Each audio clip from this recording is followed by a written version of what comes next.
नमस्कार। स्टार्ट करते हैं अपने एक नए टॉपिक के साथ, जिसमें आज हम डिस्कस करेंगे जो इम्पोर्टेंट फैक्ट्स हैं जो कि किसी ना किसी पर्पज़ को लेके साइन किए गए हैं और उनकी क्या भूमिका है इस टाइम पे और वो न्यूज़ में रहे हैं, उनको लेके एमसीक्यूज आज हम डिस्कस करेंगे। और वो किस हिसाब से डायरेक्टली और इनडायरेक्टली वो इंडिया से रिलेट करते हैं। तो जो पहला एमसीक्यू है वो आपके सामने है। इसमें आपसे पूछ रहा है कि जो ब्लू डॉट नेटवर्क जो एक टाइप का पैक्ट है जो साइन किया गया है, ये किस चीज़ से रिलेटेड है। ओशन पोल्यूशन मिटिगेशन से है, 5G गैजेट कंपनीज से रिलेटेड है, इंफ्रास्ट्रक्चर इन्वेस्टमेंट के बारे में बताता है, या एक स्पाई सिस्टम है। तो आप बता सकते हैं। तो जो इसका जो आंसर आएगा वो आएगा सी। और ब्लू डॉट नेटवर्क मैं आपको बता दूं, ये जो इनिशिएटिव है यूएस से, जापान और ऑस्ट्रेलिया का है।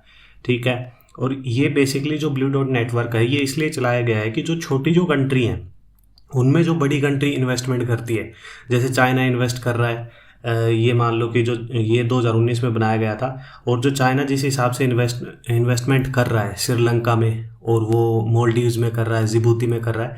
तो ये जो ब्लू डॉट नेटवर्क जो है ये बताता है कि जो बड़ी कंट्री छोटी कंट्री में इन्वेस्टमेंट कर रही है और जिस प्रोजेक्ट पे पैसा लग रहा है, तो उस प्रोजेक्ट को लेके वो प्रोजेक्ट कितना सक्सेसफुल है। आपको पागल तो नहीं बनाया जा रहा, आपको जो जो डेट ट्रैप है उसमें तो नहीं फंसाया जा रहा। तो ये जो आपको पता होगा, जो जो मटाला जो एयरपोर्ट था, जो कि चाइनीज़ इन्वेस्टमेंट से बना है श्रीलंका में, लेकिन उस टाइम पे काफ़ी जो बड़ी बड़ी बातें चाइना की जो इन्वेस्टर थे उन्होंने बताया था कि ये एयरपोर्ट बन गया तो काफ़ी रिवेन्यू कमा के देगा। हम्बन टोटा था ऐसे ही कि ये पोर्ट बन गया तो इसमें भी काफ़ी इन्वेस्टमेंट आएंगी, ये वो। लेकिन उसके बाद हुआ क्या, ये डेट ट्रैप में चले गए और ये ज़मीन और ये दोनों उनको खोना पड़ा। अभी जैसे कोलंबो पोर्ट पे जो कोलंबो सिटी बनाने के लिए बोल रहा है। तो बेसिकली यही है कि जो ब्लू डॉट नेटवर्क है वो आपको बताता है कि जो बड़ी कंट्रीज़ आपकी जो छोटी कंट्रीज़ है उनमें जो किसी प्रोजेक्ट पे इन्वेस्ट कर रही हैं या आपको लोन प्रोवाइड कर रही हैं, तो वो प्रोजेक्ट आपका कितना सक्सेसफुल है। कहीं ऐसा ना हो कि आप जो लोन ले रहे हो वो वापस ही ना दे पाओ। तो वो ब्लू डॉट नेटवर्क इसलिए काफ़ी इंपॉर्टेंट है, और जो यूएस से, ऑस्ट्रेलिया और जापान ने मिलकर बनाया 2019 में। तो ये आप देख सकते हैं। और बेसिकली आपको ये चीज़ पता लग ही गया होगा कि जो ब्लू डॉट नेटवर्क है एक हिसाब से जो चाइना का जो belt and road initiative project है उसके अगेंस्ट ही काम करेगा ज़्यादातर। तो जो नेक्स्ट एमसीक्यू इसमें आपसे पूछा गया है कि जो CEEC की फुल फॉर्म क्या है, ये भी अभी रिसेंट में न्यूज़ में था। तो आप बता सकते हैं A B C या D। तो जो इसका जो आंसर आएगा वो आएगा central and eastern European countries. ये न्यूज़ में क्यों था? ये न्यूज़ में इसलिए था कि जो बाल्टिक जो कंट्री है, जो बाल्टिक सी है, जो इंग्लैंड से इस साइड, जो नॉर्वे साइड इस साइड आप देख सकते हैं, जो कि लेथविया जो लिथुएनिया जो कंट्रीज़ हैं वहाँ पे बाल्टिक से हैं, उनको बाल्टिक कंट्रीज़ बोलते हैं। तो अभी क्या होता है कि जो CWC इनिशिएटिव है इसको 17+1 है। तो 17 तो ये कंट्रीज़ होगी वहाँ की, और 1 क्या है, चाइना। एक टाइप का ही चाइना का ही प्रोजेक्ट है। और इसमें क्या है कि लिथुएनिया ने इसमें मना कर दिया, इसको इससे पुल आउट कर लिया और बता दिया कि हम इसमें इंटरेस्टेड नहीं है। तो इसलिए चाइना ने उनको क्रिटिसाइज़ किया था कि ये एक टाइप का आपका जो नैरो माइंडेड जो डिसीज़न है, तो वो उसको लेके ये काफ़ी न्यूज़ में था। तो ये जो आप देख सकते हैं कि जो CEEC जो बनाया गया था, इसमें क्या है, जो सेंट्रल यूरोपियन कंट्रीज़ हैं, बाल्टिक जो नेशंस हैं उसके चारों ओर जो पड़ता है, तो ये बेसिकली उस टाइम पे बनाया गया था। और ये वो कंट्री है जो ईस्टर्न ब्लॉक है। ईस्टर्न ब्लॉक वो है जो कि एक टाइम पे USSR से बाउंड्री जो शेयर करता था। और जो एस्टोनिया, लेथविया और लिथुएनिया जो है ये नेटो मेंबर है, ये आप देख सकते हैं। तो इसलिए ये न्यूज़ में था। ये एक टाइप का ऐसे माना जाता है कि जो चाइना पाकिस्तान इकोनॉमिक कॉरिडोर है उसी हिसाब से चाइना यहाँ भी जो यूरोपियन जो कंट्रीज़ है इनमें अपनी एक्सपेंशन कर रहा है, CEEC जो पैक्ट है इसके थ्रू। तो इसलिए ये आप ध्यान रख सकते हैं। तो थर्ड जो MCQ इसमें आपसे पूछ रहा है कि जो इनमें से कौन सी जो कंट्री है वो मेंबर नहीं है RCEP की, जो कि रीजनल कॉम्प्रिहेंसिव इकोनॉमिक पार्टनरशिप जिसको बोलते हैं। तो इसमें से जो कौन सी कंट्री है जो मेंबर नहीं है, तो आप बता सकते हैं China, India, Japan, south Korea. तो इसका जो आंसर आएगा वो आएगा इंडिया। तो इंडिया ने अभी जो 2020 में जो साइन हुआ था जो RCEP, तो उससे अपने आप को पुल आउट कर लिया था कि हम ये साइन नहीं करेंगे, क्योंकि ये ज़्यादा बेनिफिशियल नहीं था। क्यों? क्योंकि आपको पता ही था कि एक टाइप का फ्री ट्रेड एग्रीमेंट है। और RCEP में कितने जो मेंबर आते थे, पहले आते थे 16, इंडिया ने पुल आउट कर लिया तो 15। तो 15 कौन कौन से हैं? तो एशियन जो कंट्रीज़ हैं क्योंकि म्यांमार से स्टार्ट हो जाओ, फिलीपींस तक चले जाओ, म्यांमार, थाईलैंड, सिंगापुर, ये सब मिला के तो जो एशियन जो कंट्री हैं वो 10 होगी। 5 कौन सी हैं? 5 आएगी, एक चाइना हो गया, जापान हो गया, जापान के साथ कौन सी है? साउथ कोरिया, ठीक है, और न्यूजीलैंड और ऑस्ट्रेलिया हो गया। तो ऐसे आप 5 याद कर सकते हैं, और इंडिया ने पुल आउट कर लिया। और इसका जो बड़ा रीज़न था वो आपको पता ही होगा कि ये फ्री ट्रेड एग्रीमेंट है, और जहाँ चाइना को मौका मिल जाए कि फ्री ट्रेड एग्रीमेंट है, इसमें आपको पता है कि चाइना किस हिसाब से जो डंपिंग करता है और जो जो डोमेस्टिक जो कंपनीज है उनको बिल्कुल ख़त्म कर देता है। और जो डेयरी सेक्टर है ऑस्ट्रेलिया और न्यूजीलैंड का वो हमसे काफ़ी बेहतर है। तो वो जो हमारे जो रीजनल जो कंपनीज थी उनको ख़तरा था इस चीज़ को लेके, तो हमने इस चीज़ से पुल आउट कर लिया। तो जो फोर्थ एमसीक्यू इसमें आपसे पूछ रहा है कि जो क्वाड है ये एक इनिशिएटिव है, इनमें से जो कौन सी जो मेंबर जो इनमें एमसीक्यू है इसमें से कौन सी कंट्री नहीं है क्वाड की मेंबर, तो आप बता सकते हैं। तो इसका आंसर आएगा, ये आएगा फ्रांस, बाकी ये तीनों हैं। तो इसकी जगह कौन सा आएगा? यूएसए। और जो क्वाड है वो बेसिकली उसकी आइडियोलॉजी है इंडो पैसिफिक पे फोकस करता है। तो ये जो इंडो पैसिफिक बोलता है तो इससे चाइना छेड़ता है इंडो वर्ड से। तो आप इंडो मत बोलो, आप इसको एशिया पैसिफिक बोलो, क्योंकि ये इंडियन ओशन हो गया, ये पैसिफिक, ये इस रीजन पे फोकस करता है, जिसमें ऑस्ट्रेलिया भी आ गया, जापान भी आ गया, इंडिया भी। तो यूएसए क्यों आ रहा है यहाँ पे? क्योंकि यूएसए का पता ही होगा काफ़ी जो आइलैंड्स हैं उन पे इनके जो मिलिट्री बेसिस हैं, इंडियन ओशन में भी है इनका, दियागो गार्सिया जो आपको पता होगा। तो इसलिए ये यहाँ पे काफ़ी फोकस कर रहे हैं और चाइना के एग्रेशन को लेके। तो ये जो इनिशिएटिव है जो क्वाड है, जिसको बोलते हैं क्वाड्रिलेटरल सिक्योरिटी डायलॉग, तो ये स्टार्ट कब हुआ था? ये एक टाइप का ये जो इनिशिएटिव है ये स्टार्ट किया गया था 2017 से, जब जापान के प्राइम मिनिस्टर थे शिंजो एबे। अब कौन है? वो है वाई शुगा। अब उस टाइम पे उनकी तबीयत ख़राब होगी तो उसने रिज़ाइन कर दिया, अब ये नए प्राइम मिनिस्टर हैं जापान के। तो उस टाइम पे ये इनिशिएटिव जो शिंजो एबे ने स्टार्ट किया था और उसके बाद ये चारों कंट्रीज जुड़ गई थी। तो ये जो बेसिकली जो क्वाड इनिशिएटिव है ये चाइना का एग्रेशन को देखते हुए कि किस हिसाब से हम ये जो इंडियन ओशन और पैसिफिक ओशन का ये जो एरिया है इसको हम सेफ़ और सिक्योर सबके लिए प्रोवाइड कर सकते हैं। तो ये आप याद रख सकते हैं चारों कंट्री। तो फिफ्थ एमसीक्यू इसमें आपसे पूछ रहा है कि D10 इनिशिएटिव है वो किसका है? तो इसमें किस चीज़ से रिलेटेड है? डेमोक्रेसी स्ट्रेंथन से है, डेवलपमेंट फॉर एजुकेशन है, 5G टेक्नोलॉजी से है, या सभी करेक्ट है? तो आप बता सकते हैं। तो इसका जो आंसर आएगा वो आएगा 5G टेक्नोलॉजी से। ये इनिशिएटिव जो स्टार्ट किया गया था, ये जो ब्रिटिश जो प्राइम मिनिस्टर हैं बोरिस जॉनसन, इसने स्टार्ट किया था। बेसिकली इसलिए किया था कि ताकि हम जो चाइनीज़ जो कंपनी है, D10 क्या है? डेमोक्रेसी 10 जो डेमोक्रेसी जो कंट्री, तो जो G7 जो ग्रुप ऑफ 7 कंट्रीज़ हैं उन्हीं में एक्सपेंशन है, जिसमें 3 कंट्रीज़ और ऐड कर दी गई हैं इन्होंने। जिसमें से कौन सा ऐड किया है इन्होंने? एक ऑस्ट्रेलिया ऐड किया है, एक साउथ कोरिया ऐड किया और एक इंडिया कर दिया। तो इस हिसाब से G7 का एक्सपेंशन करके ये चाहते हैं कि D10 बन जाए, ताकि जो 5G ट्रायल जो चल रहे हैं 5G लाने के लिए, तो उसमें जो चाइनीज़ कंपनी की डोमिनेंस ना हो, क्योंकि वो काफ़ी जो सस्ते जो गैजेट बनाती है 5G के लिए।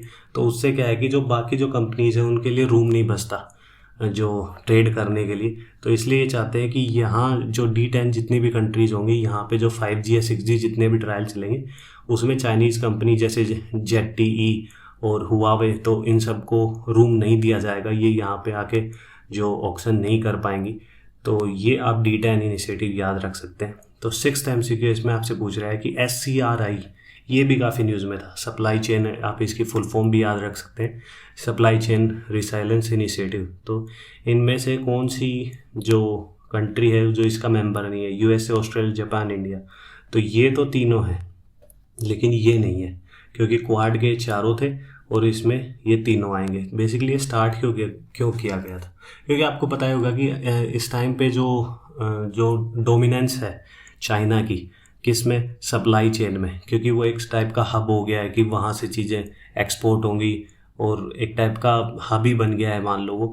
तो अभी जो कोविड को चलते किस हिसाब से जो सप्लाई चेन थी वो सिर्फ क्योंकि जो सब कंट्रियाँ जो जितनी कंट्री हैं वो सारी डिपेंडेंट है चाइना पे, तो कोविड के आते किस हिसाब से वो चीज़ डिस्टर्ब हो गई थी।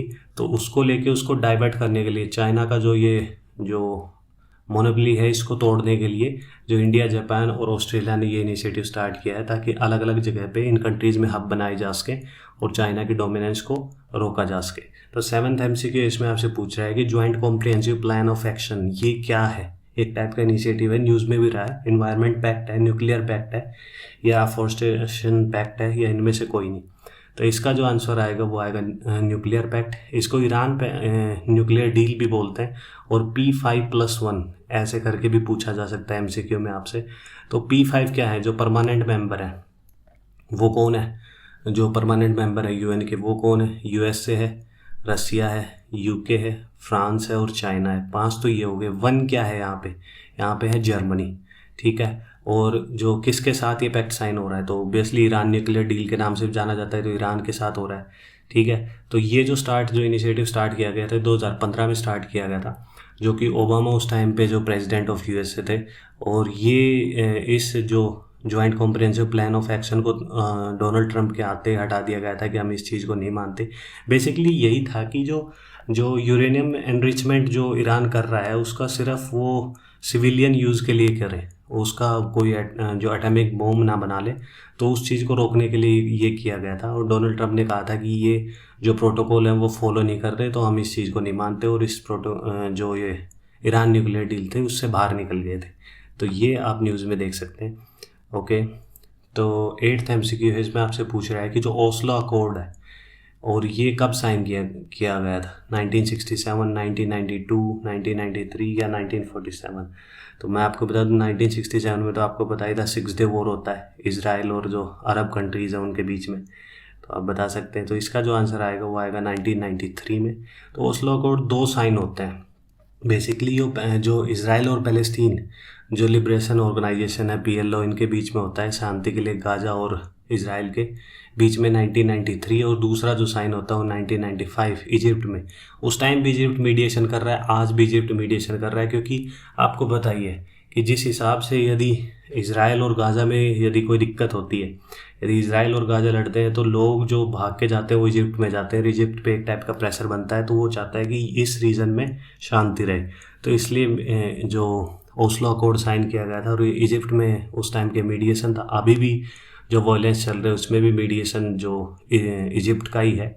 तो ये आप देख सकते हैं कि ये एक टाइप का ट्रांजिशन फेज़ है कि जिसमें हमने पिछली वीडियो में देखा है कि पैलेस्टाइन ख़त्म हो गया और इजराइल एग्जिस्टेंस में आ गया।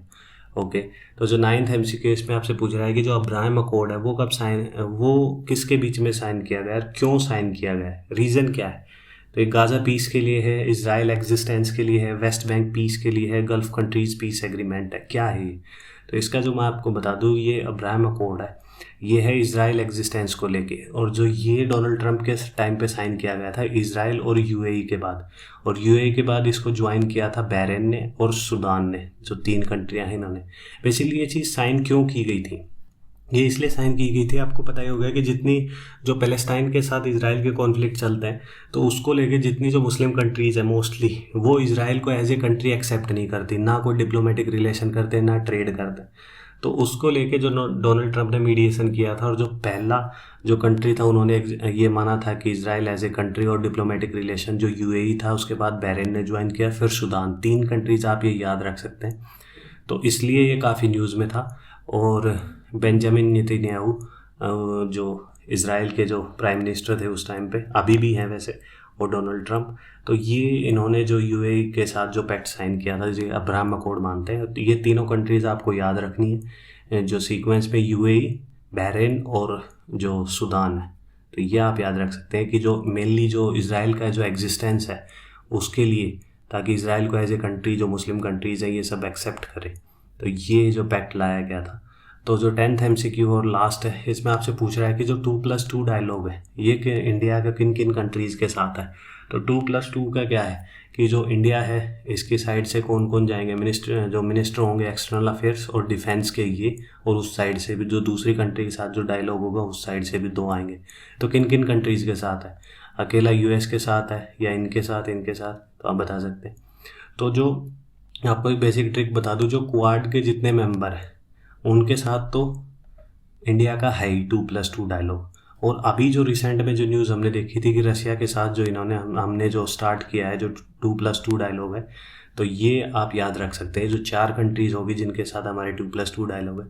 और ये एक टाइम की फ़ोटो थी जब जो सुषमा स्वराज और जो निर्मला जी उस टाइम पे 2+2 डायलॉग को लीड कर रही थी। तो ये एक टाइम का जो प्राउड मोमेंट था कि किस हिसाब से जो इतनी बड़ी पोस्ट है जो दोनों महिलाओं के पास है और इंडिया की, तो ये आप देख सकते हैं उस टाइम के माइक पोम्पियो थे जो मिनिस्ट्री ऑफ है जो इनकी एक्सटर्नल अफेयर संभालते थे। अभी इसके टाइम पे बाइडन के टाइम पे कौन आ गए, वो आ गए एंथनी ब्लिंकन।